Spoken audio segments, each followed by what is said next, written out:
Welcome to the NFL MVP Momentum Podcast. I'm Sam Holcroft, joined alongside Payton Thompson. Before we begin, don't forget to follow us on Twitter at Momentum MVP, follow our Facebook page at MVP Momentum Podcast, and check us out on YouTube at MVP Momentum Podcast. So, PT, we're about 2 weeks away from the start of the NFL season. This week, we're going to talk about our awards prediction. Next week, we're going to talk about our season prediction team-wise. So, let's start hot and heavy. Let's start with the MVP. So I know you've said in the past that you had your man Joe Burrow as NFL MVP. He did have that injury a couple weeks ago in training camp. Are you still going with Joe Burrow? Yes, I am. I believe he's going to be good to go week 1. I'm not 100% sure, but I believe that's what the signs are pointing towards. I think he would have had a lot better of a case last year if he didn't start the season on such a bad note. But I think him being in his, third or fourth year now? I believe it's his third, but I think fourth. Okay, fourth. And, having the offense that they have, obviously the coaching that they have and the defense, I think defensively they may have stepped back, maybe a step or two, but I think that's only going to really play into him having to do a little bit more for his team. And obviously we're going to talk about the Bengals and them, possibly being in the playoffs as we talk next week about our playoff predictions and where they stand. But I believe that they're going to have a great season, and it's going to start with Joe Burrow and that offense. Yeah, I can't disagree with that. I mean, Joe Burrow definitely is going to be up there, especially if Jamar Chase is going to be up for Offensive Player of the Year like everyone's thinking. Someone else I considered, then someone that Zeke actually took, no surprise here, was Jalen Hurts. I don't think that he can win MVP, but, I mean, you see him right there in the betting odds. He's fifth. So I could see that. But, I mean, with what he did last year, I'm not surprised. I wouldn't be surprised if he repeats again. It's got to be Patrick Mahomes. When you have no alpha wide receiver and still lead the league in passing, how can you not give it to him? I mean, they gave it to Aaron Rodgers twice in a row, and he threw for less than 4,000 yards. He was like fifth and sixth in passing yards, but he didn't throw a lot of interceptions. Patrick Mahomes led the league in passing, and his top wide receiver was a tight end. Not many quarterbacks can do that in this league. I just think that combination with him and Andy Reid, that offense, is going to be phenomenal again. I think that they will rely a little bit more on the running game this year. I believe in Pacheco. I think that he's going to have better success than Edwards-Helaire had in the past. But I still think that this is Patrick Mahomes' award to lose. Very interesting. I think, as far as other quarterbacks that we can look at in the AFC specifically, I think we can also make a case for Josh Allen if he can just somehow keep those turnovers low and keep the touchdowns high. I think as far as talent, he can be in the conversation, but one, he's got to keep those turnovers low. That's always been a big problem of his, kind of being a little bit too pass heavy, and obviously being in a very pass heavy offense, it's going to happen, but he has the ability to stay healthy, and he has the physical tools in the team to do it. He's just got to put it together for a season. And then another guy that, is there on the betting odds is Justin Herbert. And he's another guy where, I think he's got the arm talent and he's got the team around him, but he's just never been able to stay healthy, and either as the team. And, lately there's been some coaching question marks there. We'll see how far that gets, or how bad it gets rather. But, I think those are also two guys that could be on the conversation, rightfully so. Yeah. And before we move on to Offensive Player of the Year, which will kind of tie into this question, but is there any offensive players or potentially defensive players that you could see finishing in that top 3 or maybe even winning MVP? That's not the quarterback. And not the quarterback. The last time that an MVP has been a non-quarterback, I think, was 2012, and it was Adrian Peterson. So yeah, it's been a while. To me, it would have to be a running back, and I just don't know if I can see a running back doing enough for a team by themselves to win it. I think the closest that we could have seen is like a Derrick Henry in his prime, but obviously he's about to be 30 this year. Um, and so, I think there's guys that you can make cases for in the future, and we'll kind of talk about those guys later on here, but I just don't really see it happening. I think the next guy up would have to be a Justin Jefferson or Tyreek Hill, but obviously that's going to tie into our Offensive Player of the Year talks. Yeah, so let's go ahead and go into that. I'll start with what Zeke thought, and I mean, the betting odds doesn't say that, but I feel like it's probably the more obvious pick, and that's Justin Jefferson.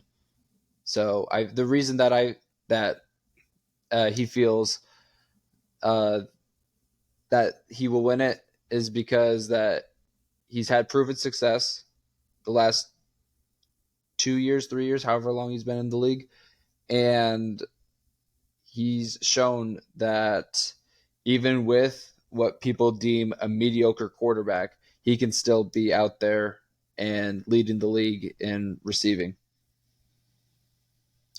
Yeah, that's a pretty good point. I mean, he won it last year, so it's obviously doable for him, and he's going to be, in my opinion, the first or second best receiver this year, with the floor of two. I think the only question mark I have there is Kirk Cousins. I think Kirk Cousins has a great floor. He just doesn't have a great ceiling. And that's kind of what plays into my offensive player of the year in Tyreek Hill. I think Tyreek Hill has a lot of the same physical attributes as far as speed, route running, but he has a quarterback that has a slightly higher ceiling that can maybe launch the ball a little bit deeper, a little bit more consistently. It's just got to be, he's got to stay healthy, right? And I think if Tua's healthy a lot last year, I think their season, or I should say, he's healthy for the second half of the season. I think their season goes a lot more differently. And even without him for the second half of the season, Tyreek Hill, I believe, still finished fourth overall as the Offensive Player of the Year. So um, I think he's got a real case to be able to do it because I think when you look at Tyreek Hill, he's one of those receivers where he's got that game breaking ability where he can have a game where he has, a crazy amount of yards and touchdowns and puts together a crazy fantasy line. And that's kind of what you look for when you look for an offensive player of the year. You look for a guy that's honestly just unstoppable. And I think that's why, it makes sense to have Justin Jefferson there. And obviously Jamar Chase is the betting favorite as well, because those guys are, able to be unstoppable even if they're getting double teamed. Yeah, and I think that what helps with Tyreek Hill's case is because you could double Tyreek Hill, but I mean it worked in Kansas City. You have to double him, and then you leave Travis Kelce open. 1-on-1. You'll take that odds. Same thing with Miami here. If you double Tyreek, you get Jalen Waddle 1-on-1. So then sometimes you might have to double or Jalen, and then that's the time that you take the shot with Tyreek.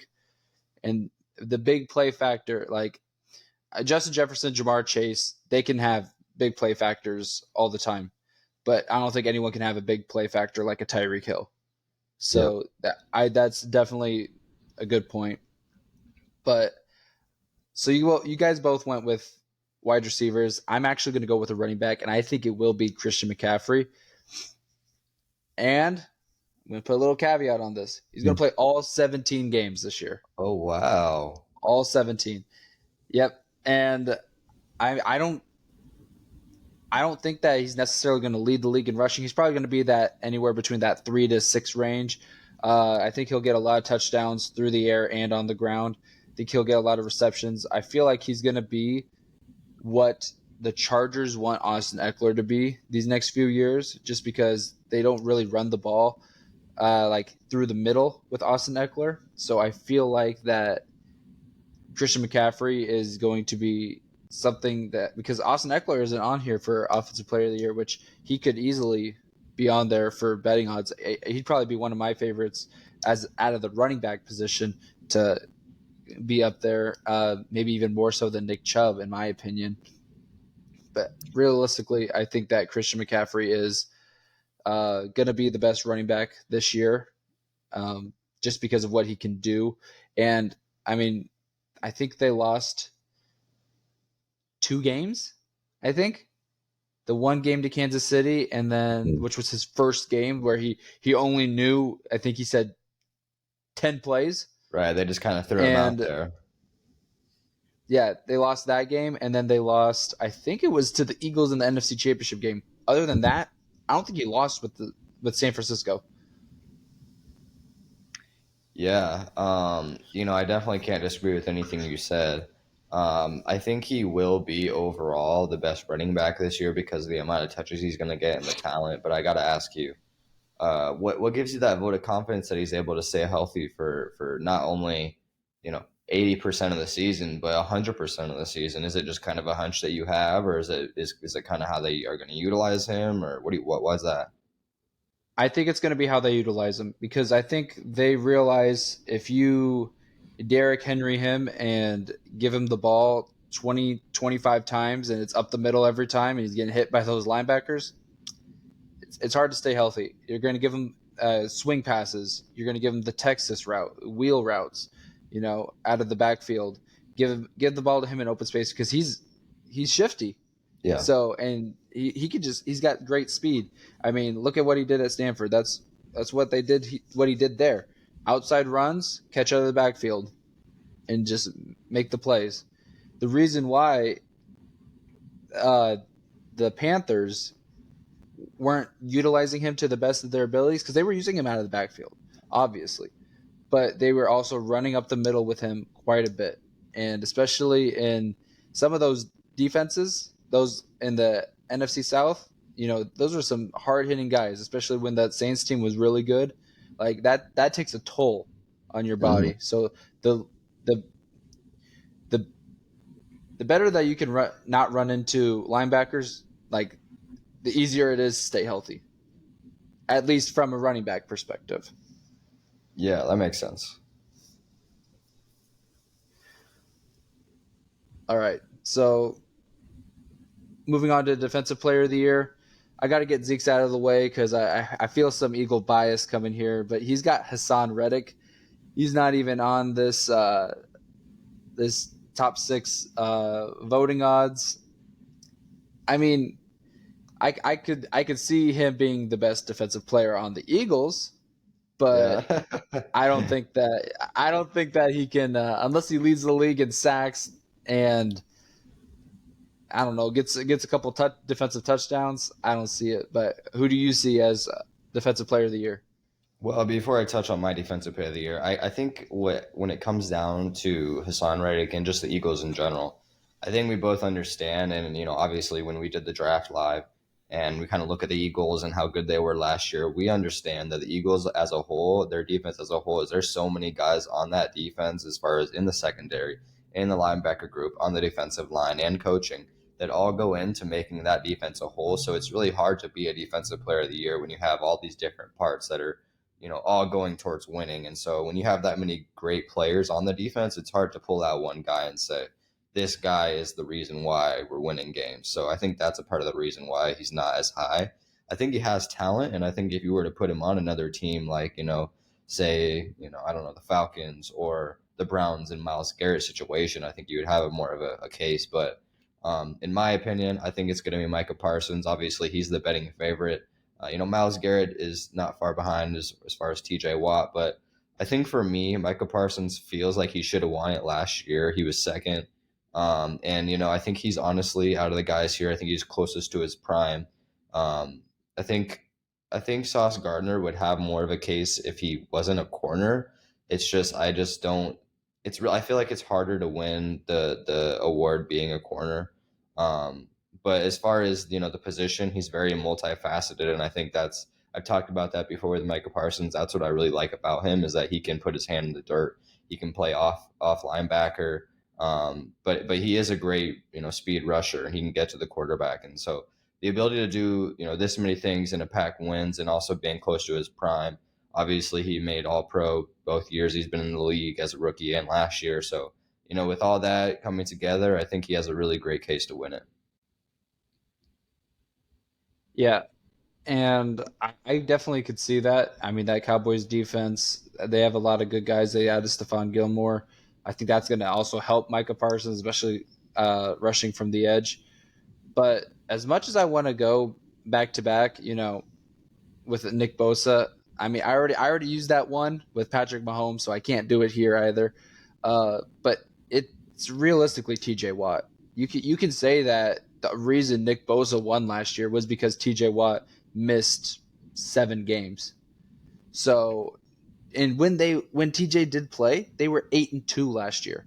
That Steelers defense or that Steelers team, they won 1 game without him, and that's remarkable. That shows like that he is the best guy on that defense. You could talk about Mika Fitzpatrick. You could talk about Devin Bush, who is I think now gone. But I mean, they Cam Hayward. They have a bunch of Mm-hmm. good guys, but TJ Watt is that guy on that defense. You take him away, like, and we were just talking about the Eagles. You take a Hassan Reddick away, that defense is still good. You still rely on that defense. You take Micah Parsons away from that defense will still be good. Not as good as the Eagles. But you take TJ Watt away, we've seen what happens. You win 1 game. So that's why I think that TJ Watt, he could put up the numbers. We know that he's won Defensive Player of the Year before. It's those Watts and Bosa's. I don't know what's going on, but they are both those brothers. They're all of them. They're all phenomenal. But I think it's TJ Watt's award, and I think that he's going to win it back this year. Yeah, 100%. I like that you touched on how last year, if he had been healthy, he would be on pace to probably win it because the production was there, and we saw obviously how much the team changed without him. And I think when we talk about, a guy that's a leader on the defense and a guy that sets the culture down, obviously the Steelers are big on culture, and I think that's their guy that sets the foundation, and it starts with him on defense. And we saw that last year when he didn't play. And it's unfortunate that he got injured, and I believe that he wanted to even try to play through it, but it just wasn't really worth it. And so, at the end of the day, I think he has just as much of a chance as anybody else. Yeah, and as much as I want to think Max Crosby can be that guy, I got to see a year of Tyree Wilson rushing off the other side of the edge before I could even give that to him. Because like if Tyree can progress well this year, and then he could be kind of a force on his own next year. Maybe next year I could be saying that it's Max Crosby, but right now it's. I mean, I got you to convince. I convinced you and Zeke to both watch the tape and be like, this guy's up for Defensive Player of the Year, but Oh, he can't yep. do anything because he's getting doubled like every other play. Yep, exactly. Yeah, I mean, if we talk about a guy that honestly has the probably one of the worst secondaries to work with, it's probably Max Crosby that would have the case to be that guy that's able to elevate that defensive line and defense up top. Yeah, I think if you look at Cowboys, Browns, Steelers, and 49ers, uh, all of them have at least an All Pro or a multi-time Pro Bowl player in that secondary. Yep. I mean, the Raiders, they got Marcus Peters, but I think he's a multi-time Pro Bowl, but He's just out of his he prime. hasn't been an alpha. Yeah, he hasn't been an alpha for a minute. So, Mm-hmm. all right. So now we'll move on to Offensive Rookie of the Year, PT. Okay, go ahead. Say your thing. Say your thing. All right, it's gonna be Bijan Robinson. With the amount that we're going to be able to use him, with how pro ready he is, when you look at the position of running back, well, let me start here. I think when we talk about offensive rookie of the year, it's going to come down to either quarterback or running back. I think we can somewhat agree to that. I'm pretty sure. And so when you look at the team around these guys, I mean, if we just look at the top 5 betting odds here, I think that Bijan has the best team built around him for his success. And when you look at the running back position, they tend to just succeed a lot faster than quarterbacks do, and it kind of just makes sense. Running back, if you have a good offensive line, if you have a good scheme, if you have good receivers around you, it makes things a whole lot easier. And even if you have a quarterback like a Desmond Ritter, or a Brock Purdy in Christian McCaffrey's case, even like last year, it's a lot easier to succeed with that versus if you have a quarterback that maybe not doesn't have the best offensive line, doesn't have the best offensive play caller. And I think when you look at Bijan Robinson, he's got one of the best, running offensive lines in the league. He's got Arthur Smith, who's a very run heavy guy. So I really don't see a role in which Bijan Robinson isn't at least top four or top three at the end of the year on Offensive Rookie of the Year. I think the only guy that would really maybe chase him off would be Bryce Young, because I think Bryce Young has the defense to have the wins at the end of the year. He's in the same division, so if they end up beating out the Falcons in the division or the Saints in the division, that could obviously elevate his case. I just have a little bit of question marks on Bryce Young's receiving threats, especially after losing DJ Moore, and I'm not exactly sure how the offensive line is going to hold up. But I do think he's got the talent to do it. I just think Bijan is a little bit more primed in position to do it. Yeah. So Zeke also agreed with you. He thinks that Bijan is going to win Offensive Rookie of the Year. And as much as I want to disagree, but I mean, you I mean, with everything you said, it's got to be Bijan because I mean, all of the three quarterbacks that are in there, they have high expectations. They all have, to an extent, decent defenses, decent Mhm. to good, but I mean, they were picked in the top four, and I do feel like with Rookie of the Year, the higher up you are picked, the higher the expectations are. So, like, I feel like Jackson Smith and Jigba, who got drafted 20th, would have a lot less expectations than a Bryce Young who was drafted first. So I do feel like that does kind of play into effect. So with that being said, I don't think that any of the quarterbacks will exceed enough.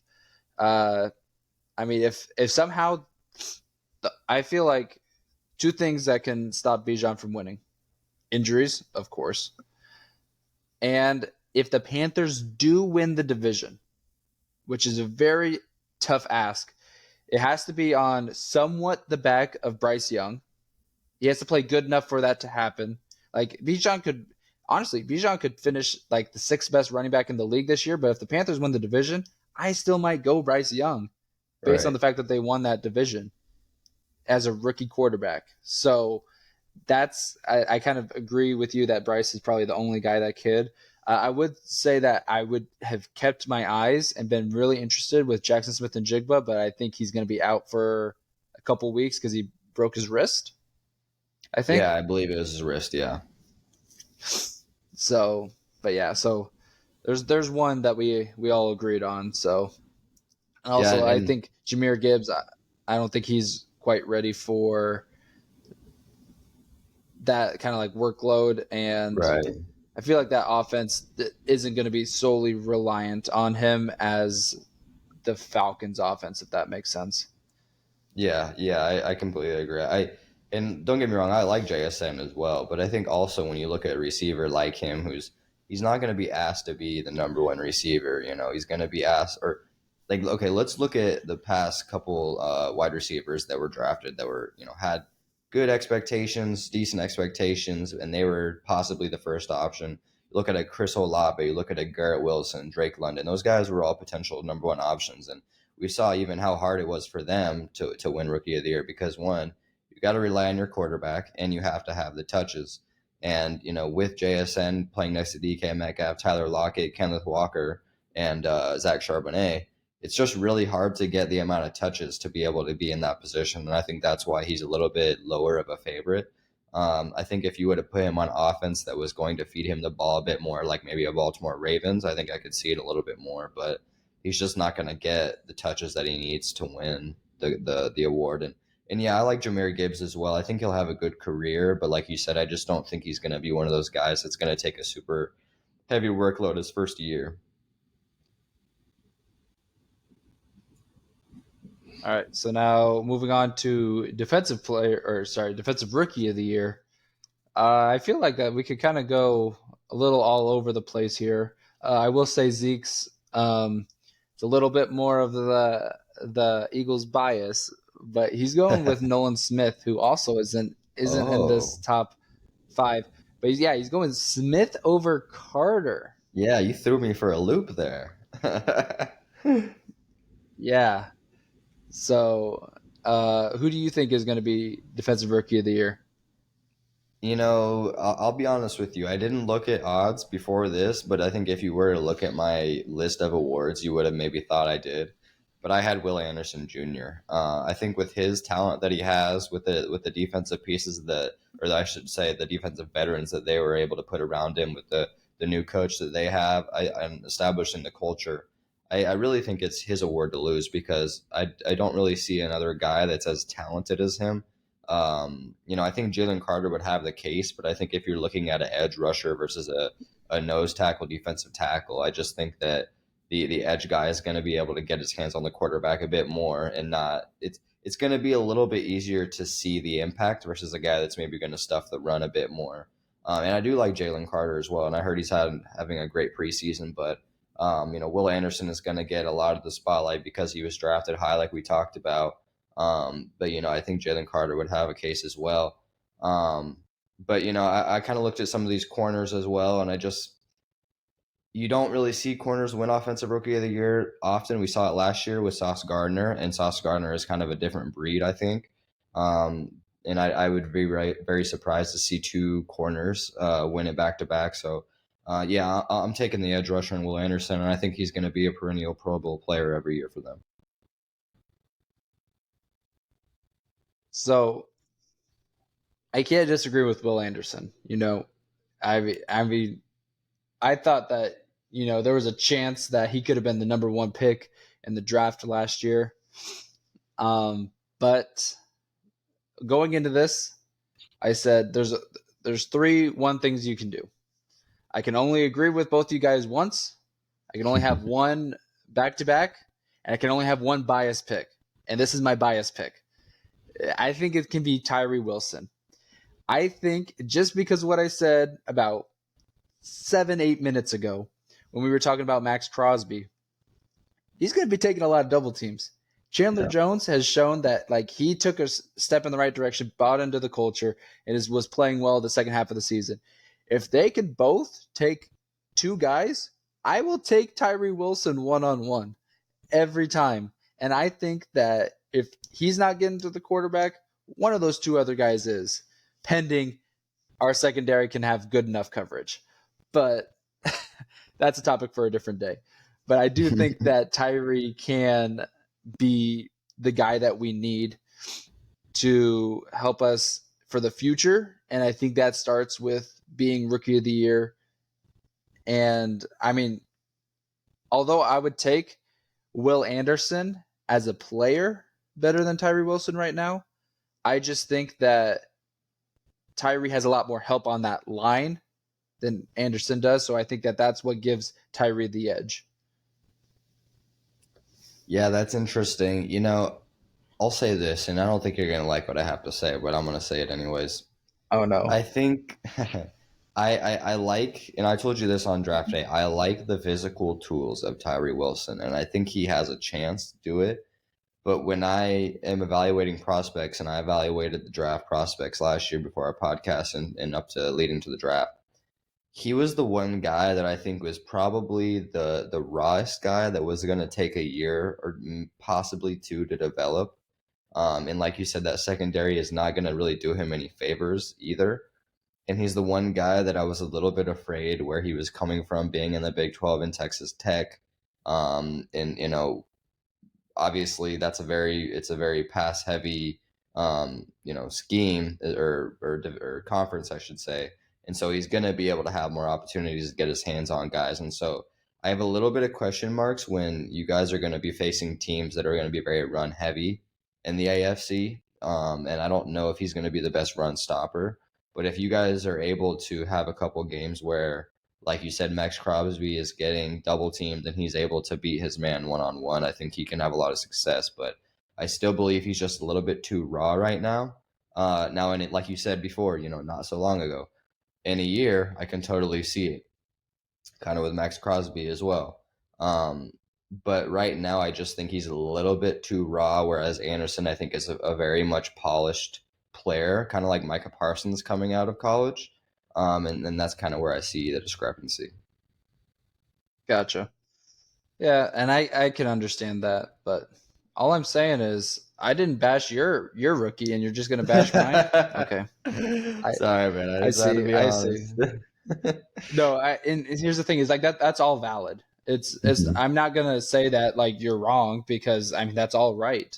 I just think that as much, even though that he is raw, I think that learning from someone as good as Max Crosby, who's been up for Defensive Player of the Year, has had league leading in sacks, tackles. You know, he's been up there, and someone who's such a veteran and Chandler Jones, I think that he's going to be learning a lot, and I'm excited to see what he can do this season.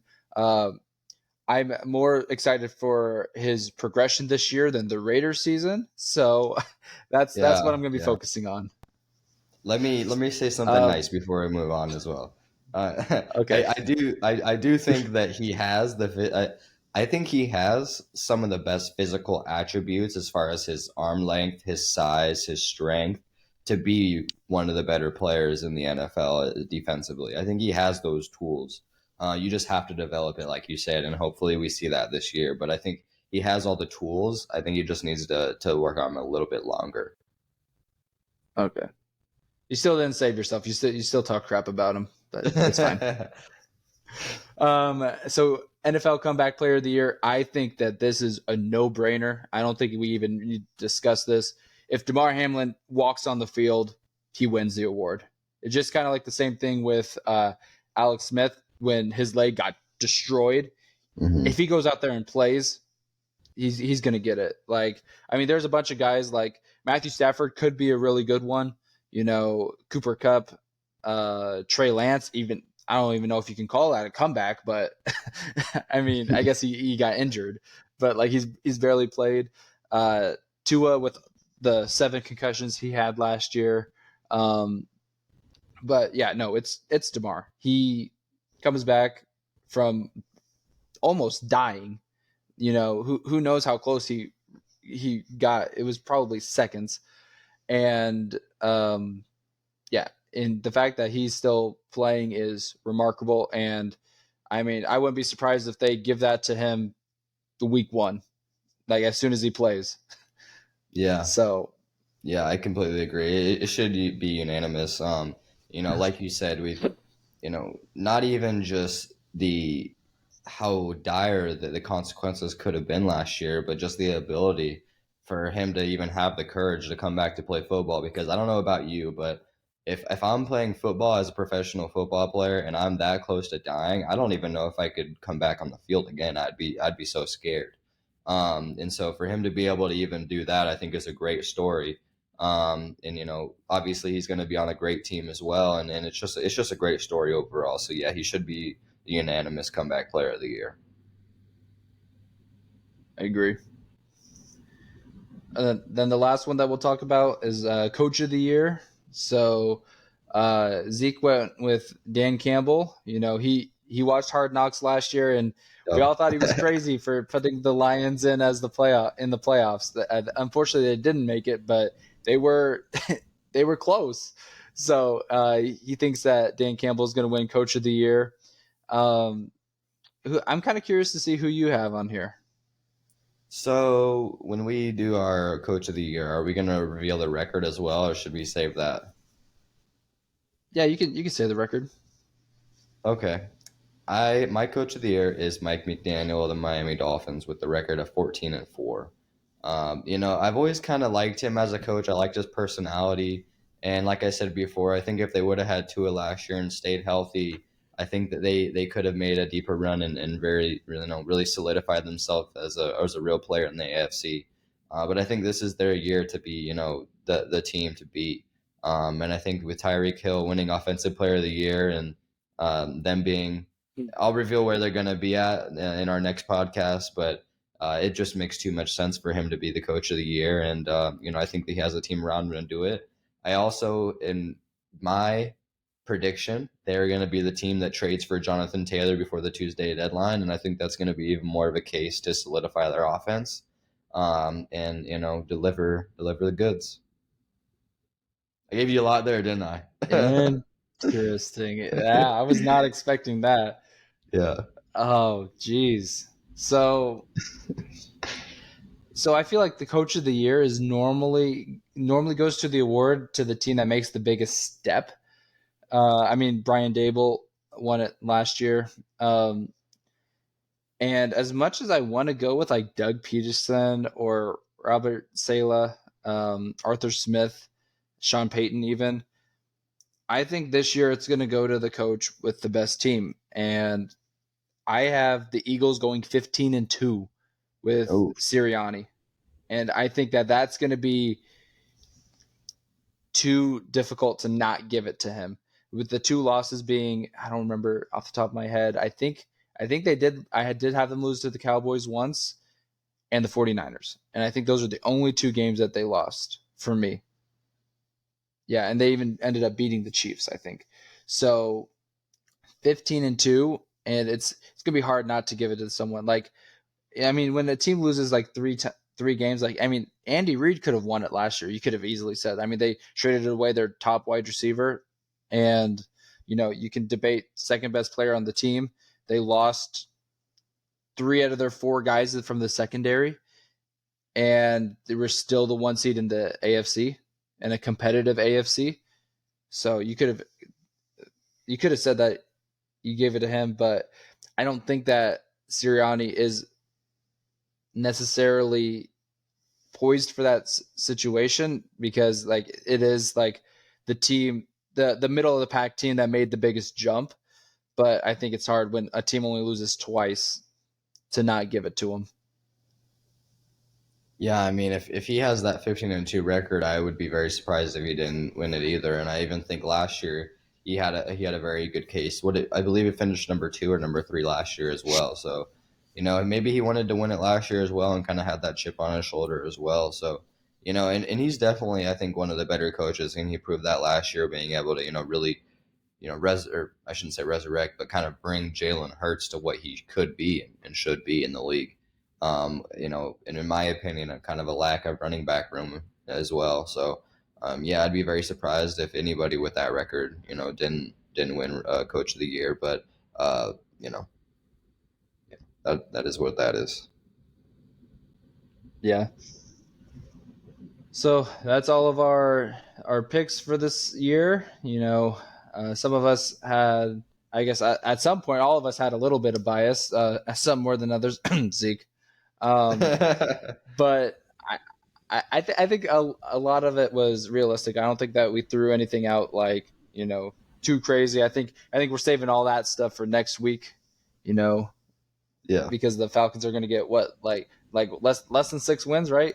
PT isn't that right? Hey, that's not in my Uh, mouth. That's somebody else's. But you know, we could talk about but their win total next week. yeah, definitely.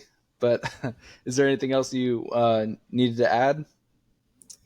Any Yeah, I got. super sleeper picks from any of these? Well, it's kind of a off-topic question because I kind of mentioned it, and I kind of just want to throw it in at the end here because I think it's something that's kind of went under the radar, and I don't know if we're going to have enough time to talk about it before it happens. But do you think that Jonathan Taylor goes to another team, or do you think that he stays with the Colts? And where do you think he goes? So I don't know. I mean, as soon as he requested a trade and the Colts said that they were willing to shop him out, six teams were interested and inquired about him. So realistically, I think he gets shipped out. Where, I don't know. There's 20 spots that he could really land at. I mean, if Mhm. this is a weird trade, and I was talking to a coworker about this, but if the Raiders really wanted to, they could try to swap Josh Jacobs for Jonathan Taylor Oh if wow, they really wanted to. But I mean, here's the thing: is like both of them are not happy in their situations. So why would they be happy when the other person wasn't happy? It's like you yeah, know, it's like two toxic couples breaking up and then they just start dating the other person. It's like you knew it yeah. was And toxic, but if I was the Raiders, I don't know if I would do that personally because at least with Josh Jacobs, you don't really have injury concerns. right. So, but I like the Miami Dolphins take. I think Sean would like that even more. Yeah. Um, I mean, I've heard the Eagles, so Hmm. um, I I could I see don't know. Ravens A possibly. team Ravens could definitely use him. They definitely Hmm. have some assets that they could trade to. A team that I would be worried about, and I did bring this up when I was talking to that my same coworker, is the Chiefs. Oh The yeah, Chiefs do have a few pieces, and they have a bunch of picks that they could trade. I mean, they have a lot of Dolphins picks. No, yeah, they have a lot of Dolphins picks. Because I think that Dolphins kept their first round pick from last draft, but I think they gave up their next like two or three after that. mm, They can hand out some picks for Jonathan Taylor because they were like they want at least a first round pick, but they probably want more. Like yeah, the Chiefs have the picks that can amount to a first round pick that's not even theirs. yeah, So that's what I would be a little bit worried about. If they need to give up a player, they got a bunch of young wide receivers. They could even give up McKinnon or Pacheco, yeah, whoever the Colts want. So like, I mean, the Chiefs have an easy road to do it. It's just would the Colts want to do that because the last thing that the Chiefs need is a super reliable running back like a Jonathan Taylor.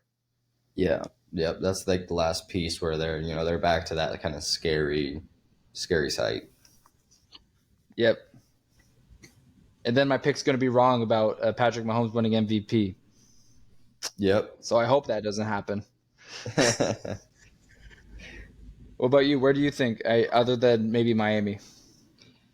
Yeah, I mean, I like Miami a lot because I do think it's one of the teams that I think that would be one of their last pieces.